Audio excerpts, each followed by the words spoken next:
মায়ের হাতের কিছু কিছু রান্না স্পেশাল থাকে, যে রান্নাটা শুধুমাত্র মা বানালেই অনেক ভালো লাগে।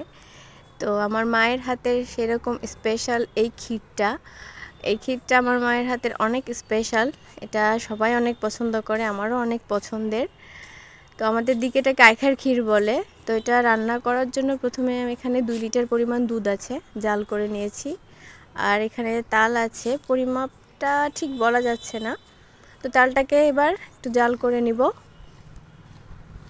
জাল করা হয়ে গেলে এ পর্যায়ে চুলাটা বন্ধ আছে। বন্ধ অবস্থায় এখানে চালের গুঁড়ি হাফ কেজি হবে, মানে 500 গ্রাম মতো। আর এখানে সামান্য পরিমাণ গমের আটা দেয়া হয়েছে, আপনারা চাইলে ময়দাও দিতে পারেন। এটা দেওয়ার কারণ হচ্ছে শুধুমাত্র চালের আটা দিয়ে করলে জিনিসটা ঠান্ডা হওয়ার পর অনেকটা শক্ত হয়ে যায়, যেহেতু পরিমাণে একটু বেশি। আর ময়দা দিলে বা গমের আটা দিলে একটু নরম হয়। এবার সামান্য লবণ দিয়ে ভালো করে একটা ডো তৈরি করে নিতে হবে, ভালো করে মাখতে হবে জিনিসটা। কোনো রকম পানি লাগবে না, ওই তালের যে রসটা সেই রসটা দিয়েই বানানো হয়ে গেছে। এই তো এখন এইভাবে ছোট ছোট করে পিঠা আকারে বানিয়ে নিতে হবে। এক এক জায়গায় এক এক রকম নাম বলে, এটা চষি পিঠা বা এক এক জায়গায় এক এক রকম করে বানাই। তো আমাদের দিকে এটাকে আইখার ক্ষীর বলে। আর যেগুলো তৈরি হচ্ছে এগুলো হচ্ছে আইখা। এই তো ছোটো ছোটো আইখা, এগুলো সবগুলো হাতে বানানো, কিন্তু দেখুন কি সুন্দর লাগছে দেখতে। মানে সামান্য এখানে গুড় আছে হাফ কেজি পরিমাণ,